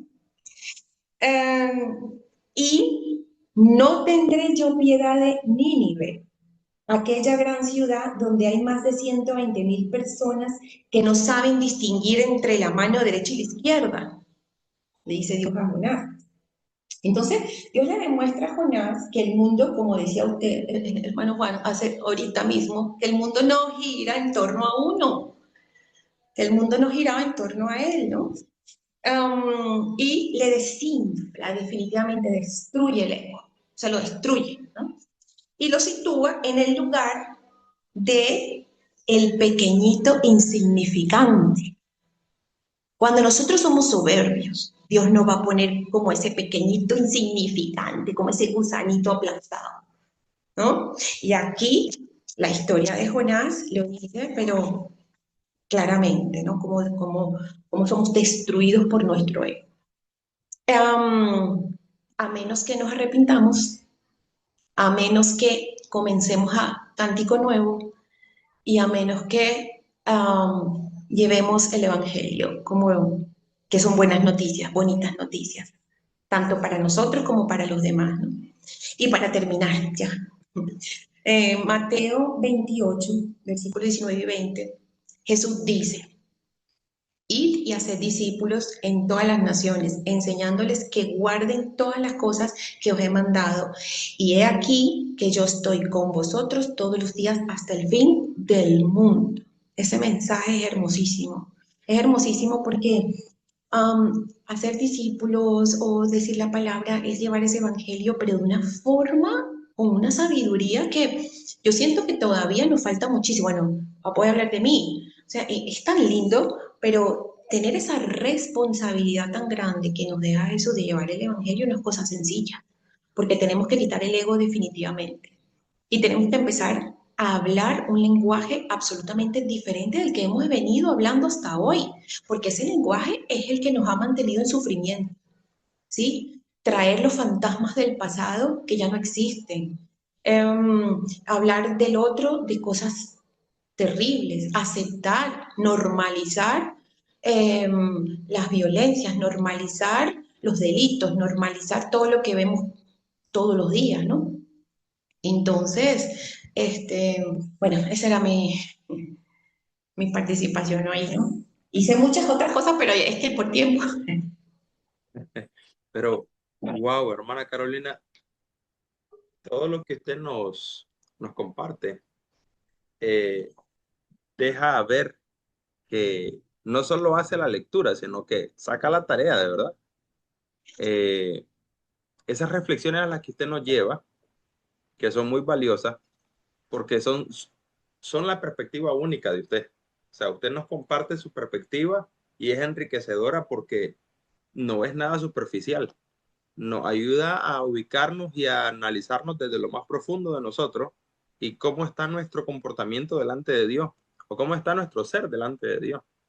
Agradezco profundamente, la verdad, su participación, hermana, porque demuestra que hace la lectura, que digiere la lectura, que investiga, que incluso hace anotaciones. Yo pude notar sus hojas yendo y viniendo. Eh, y eso es realmente, nos llena de orgullo que tengamos participantes como usted en el programa. Gracias. Nuestro Yo les hermano agradezco Carlos, ¿entiendes? tanta enseñanza, que es un Y grupo nosotros hermoso. le agradecemos. O sea, aquí el compartir es recíproco. Nosotros aprendemos Sí, mucho de usted también. y yo Bueno, Carlos. Carolina, una pregunta, Carolina. Bueno, primero, gracias y gloria a Dios por usted, porque en realidad, como dice Juan Carlos, al igual que Humberto, ¿verdad? Hacen una lectura bastante seria y de mucho respeto, ¿verdad? Es un privilegio contar con ustedes. Carolina, cuando dijiste lo del ego, ¿verdad? Me gustaría que me aclararas un poquito más. Entonces, ¿significa que el ego es una especie de usurpador de nosotros? Absolutamente sí. Cuando nosotros hablamos de que somos egocéntricos, egocentristas, ¿sí? El ego es esa parte que nos da mucho sufrimiento porque el ego es del hombre, el ego es del deseo del otro hacia mí, ¿sí? Entonces, siempre estoy sujeta a estar dándole al otro ser humano algo que me exige, ¿sí? Entonces, ese ego puede ser, tengo que ser esa gente que se hace muchas cirugías, que se deforma realmente, eso es ego, ego puro, porque el otro me exige que yo sea la anorexia, el otro me exige que yo sea delgada, son trastornos, lleva a muchos trastornos. Entonces, el ego definitivamente, si no es controlado, porque sí tenemos que tener cierto ego, ¿verdad? Para situaciones y cosas, porque somos seres humanos, estamos aquí con toda una carga de, de emociones, con toda una carga de estructuras mentales. Entonces tenemos un poquito de todo, tenemos un poquito de ego, tenemos un poquito de neurosis, tenemos un poquito de todo, ¿no? Pero realmente el ego, si dejamos que él sea el que nos domina, estamos destinados al sufrimiento eterno, siempre, porque el ego no permite que Dios entre. ¿Por qué? Porque el ego nos engrandece, nos hace pensar, nos hace creer que nosotros somos más que otros, nos hace pensar y crecer que, y pensar y creer que tenemos la razón. Entonces, nos engrandecemos, tenemos la razón, vemos a los demás por aquí, por allá, por debajo del hombro, ¿no? Entonces el ego es el que definitivamente hace que nosotros estemos un poco perdidos, ¿no? Un ego sano, vamos a ponerlo así, ¿no? Es raro decir un ego sano porque el ego siempre es insano, pero un ego sano, vamos a poner que sería una persona que no está sujeta a los deseos de otro ser humano, ¿sí? Entonces, pero es que el ego te lleva a estar sujeto al deseo del otro. Entonces, el yo sustenta al ego, el yo me da existencia, porque yo soy una persona que tiene un nombre, que tiene una historia, ¿verdad? Y esa historia es la que me hace vivir en este mundo y reconocerme y que los demás me reconozcan. Pero es mi yo, pero el yo carga al ego, ¿verdad? Y lo ponemos como el centro, lo que venimos hablando, pero si en ese centrito de mi yo, que eran los registros que habíamos hablado aquella vez, ¿no? Podemos poner cuerpo, mente y espíritu. El otro es Padre, Hijo, Espíritu Santo. Neurosis, psicosis, perversión, lo real, lo imaginario y lo simbólico. Entonces, estamos dominados por todo eso, por todo eso. Pero si mi registro en el centro está el ego, ¿me va a dominar qué? La perversión, la neurosis, la psicosis, las ilusiones, las falsas ilusiones, lo real que estoy viendo tan pavoroso, lo simbólico, lo que las cosas significan para mí. Entonces le doy significado a las cosas dentro del ego. Pero si ponemos a Jesucristo como el centro de mi yo, ¿verdad? ¿Qué nos va a dominar? Nos va a dominar el Padre, el Hijo, el Espíritu Santo. Nos va a dominar el amor, el espíritu, otras cosas totalmente distintas, ¿no?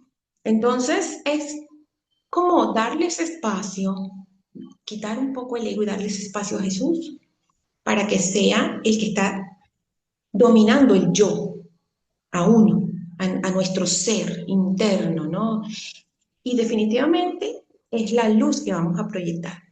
Si domina el ego, no hay luz, porque estamos en oscuridad, porque el ego es narcisista, totalmente narcisista, ¿sí? Y si somos narcisistas, nos creemos, como decía la lectura y el hermano Juan, nos creemos el centro del universo, ¿no? Todo va en función, gira en torno a mí, yo soy la única que sufre, yo soy la única que le pasan cosas, yo, y el resto del mundo, el yoísmo, sí domina el ego. Y el resto del mundo está afuera, no me importa, ¿sí? Porque nos domina el ego. Pero si nos domina, si en el yo tenemos a Jesús, entonces dejo yo de ser el centro para ser Él. Cuando es Él, entonces empezamos a ver en el otro, somos más bondadosos y empezamos a ver el sufrimiento también ajeno, el sufrimiento del otro. Y ahí es donde podemos entonces actuar con el Evangelio, actuar con una palabra, llevar una palabra bonita, llevar una palabra buena. Pero el ego no nos deja hacer eso.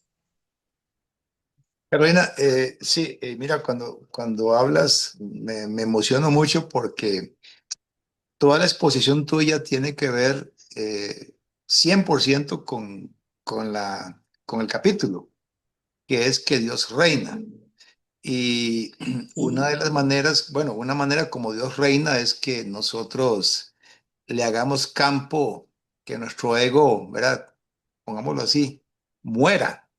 Nuestro ego Sí. tiene que morir para que haya espacio para que Cristo sea el que reine.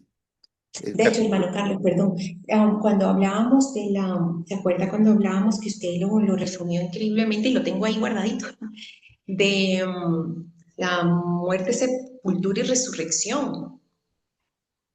Es sepultar ese yo con ese ego.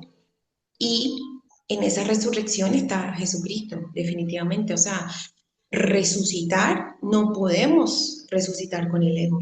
Eso sería no resucitar. Eso ah, que sería seguir muertos. Ujú. De hecho, está Sí, en el último versículo que acabo de compartir. ¿Lo lee? Ay, si alguno quiere venir en pos de mí, niéguese a sí mismo, tome su cruz y sígame. wow. ¿Verdad? Y también dice, ¿verdad? El que busca su vida la perderá. El que pierde su vida por causa de mí la hallará. Y luego dice, si el grano de trigo no cae en tierra y muere, se quedará solo, pero si cae en tierra y muere, llevará mucho fruto. Es decir, hay muchas sentencias, ¿verdad? Muchas afirmaciones, declaraciones sentenciosas de Cristo, donde Él habla de la muerte del ego. Y Sí, esto es muy importante que lo entendamos porque de eso se trata. Se trata de que el viejo hombre, como le llama Pablo, verdaderamente muera y así pueda vivir Cristo en nosotros. Hoy estuve hablando con una persona que pasó al tapón de Darién. Él wow. es un colombiano, ¿verdad? Que vivió toda su vida en la selva, tiene escasa educación, escasa escolaridad. Bueno, es muy complicado lo que él está pasando ahorita, pero él jura, yo lo grabé cuando él me cuenta que cuando estaba en lo peor de su crisis allá en Darién, cuando ya se le habían agotado todas sus fuerzas y los niños que él llevaba a su cargo, las personas que le acompañaban ya habían perdido toda esperanza de conservar la vida, como dice el apóstol Pablo. Entonces dice que ahí él hizo votos de que si él salía de esa crisis, él iba a servirle a Dios el resto de su vida. Bueno, Wow. este chico, ¿verdad? Vamos a ponerle el nombre Gerardo, no es su verdadero nombre, pero porque no lo quiero echar al agua, ¿verdad? Pero resulta que Gerardo, ¿verdad? Llega a Costa Rica y yo lo recibo. El día que él llegó, ¿verdad? Venía enfermo, venía destruido. Eh, y, y poquito a poco, ¿verdad? Yo pude, ya empezamos a tener una relación y él me cuenta todo y hasta la fecha él no ha cumplido esos votos, no los ha cumplido. Oh, O sea, él sigue todavía, ¿verdad? Eh, Se dejó llevar por la vida fácil, ¿verdad? Está tomando, está dejándose llevar por el ego, o sea, ese ego que él tiene, ¿verdad? Hoy estuvimos hablando sobre él, ¿verdad? Sobre eso, que él necesita darle muerte y realmente dejar que sea Cristo que tome, ¿verdad? La dirección de su vida, que él deje que el Señor dirija su vida y así cumpla los votos que él había hecho. Y sí, bueno, hoy fue un punto de inflexión, ¿verdad? Esta mañana, porque pudimos ¿verdad? Hacerle ver a él que para eso, precisamente para eso murió Cristo. Que, Ahora, perdón, Juan Carlos, es que voy a esto, ¿verdad? Que es que nosotros no entendemos que el cambio de nuestra forma de ser, la transformación que nosotros necesitamos, no es posible humanamente. Tiene que haber algo, ¿verdad? Dramático, algo muy, o sea, algo que Dios tuvo que hacer. Y si nosotros no entendemos que la muerte de Cristo, su sepultura y resurrección es la forma como Dios dice, bueno, para que usted tenga un verdadero cambio, usted necesita entender lo que, ¿verdad? Hacerte a ti justo, hacerte santo, ¿verdad? Lo que costó la muerte de Cristo. Entonces la transformación viene cuando uno dice, wow, o sea, yo no puedo seguir portándome igual, yo no puedo seguir siendo un irresponsable ¿verdad? Con la forma como yo manejo mi vida. O sea, yo no puedo seguir permitiendo que mi ego siga teniendo, ¿verdad? Gobierno de mi vida. Yo tengo que honrar, yo tengo que mostrarle a Dios que para mí lo que Él hizo, ¿verdad? Enviando a Cristo, realmente yo lo voy a tomar en serio. Yo lo voy a tomar en serio, o sea, no lo voy a pasar desapercibido, voy a mostrarle a Dios que yo estoy agradecido con lo que Él hizo, porque eso que hizo Cristo me declara santo a mí, me declara justo, me declara perfecto delante de Dios.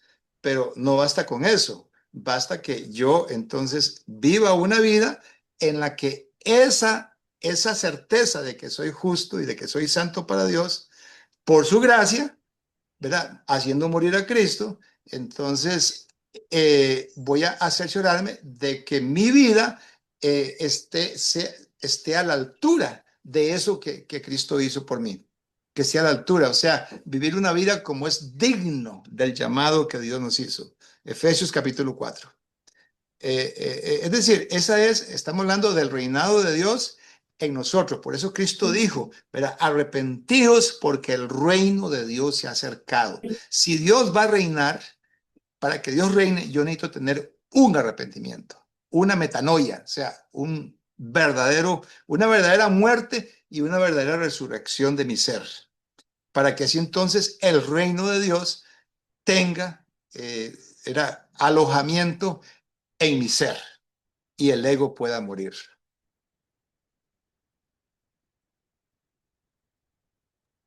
Y de ahí la enorme importancia de un tema que la hermana también mencionó cuando leí el versículo de Isaías que resalta que cuán hermosos son los pies de los que caminan sobre los montes para llevar buenas nuevas de paz. Y Pablo retoma ese versículo de Isaías en Romanos 10:17, cuando dice que son hermosos los pies de los que anuncian la paz, las buenas nuevas de Jesús. Porque Jesús le dijo a Pilato, mi reino no es de este mundo. Su reino es un reino espiritual y la forma en la que Cristo gobierna es a través de nuestros corazones. Cuando nosotros nos dejamos redimir por el Señor, entonces comienza el reinado del Señor sobre nuestra vida. Si nosotros nos sometemos a su voluntad, podemos comenzar a vivir en ese reino y se convierte en un reino espiritual dentro de un mundo material. Por eso es importante la sesión de hoy y recalcar ese punto. Cuán importante y necesaria es la evangelización en cualquiera de sus formas, en cualquiera de los medios que nosotros decidamos utilizar. Cuán importante es la evangelización hacia los perdidos, comprendiendo de que Dios es rey. Él tiene derecho de ser rey porque es el creador, sustentador del universo. Entonces, si Dios es rey y quiere reinar sobre nuestra vida, nosotros entendemos que nos sometemos a su reino cuando nos sometemos a su voluntad una vez que Cristo viene a nuestro corazón. Ahí está la importancia y la base bíblica, teológica de la evangelización. Dios es rey, Él quiere reinar sobre nuestras vidas y su reino se hace real en la humanidad a través de reinar en el corazón de aquellos que se han dejado seducir por su amor y han decidido obedecer el evangelio. Quería recalcar esa importancia de la evangelización. Todos nosotros somos llamados a compartir el mensaje del evangelio con los perdidos, entendiendo la importancia que eso tiene. Bueno, nuestro hermano Carlos, qué bien, gloria a Dios. Nuestro hermano Carlos también nos ha compartido brevemente yo le había pedido a él que hiciera una reflexión aplicativa del material, ya que él es el autor de este material, entonces yo le había pedido que hiciera una aplicación aplicativa, una reflexión aplicativa. Tenemos las 6:04 de la tarde, ya son las 8 en Cuba, ¿verdad? Son 2 horas adelante. Y probablemente incluso algunos de nuestros hermanos han participado con nosotros en la sesión sin haber cenado. Por lo menos para nosotros en Centroamérica apenas comienza la hora de la cena, pero para ellos ya es buen tiempo. Así que le vamos a pedir a uno de nuestros hermanos cubanos, con ayuda de nuestro hermano Carlos, que nos despide en oración, dando gracias a Dios Padre por el aprendizaje del día de hoy.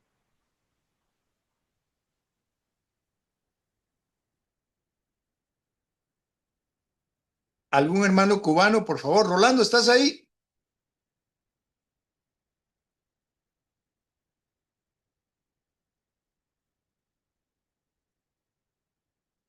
No, lo siento. Algo está pasando, están como dormido Estamos escuchando acá en la Tuna, estamos escuchando, ya que solicitan a un hermano cubano, pues aquí estamos dispuestos, hermano. Adelante, pues, hermano. Ciérrenos en oración, por favor.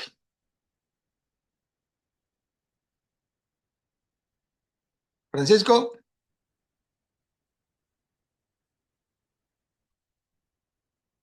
¿Me escucha? Ajá.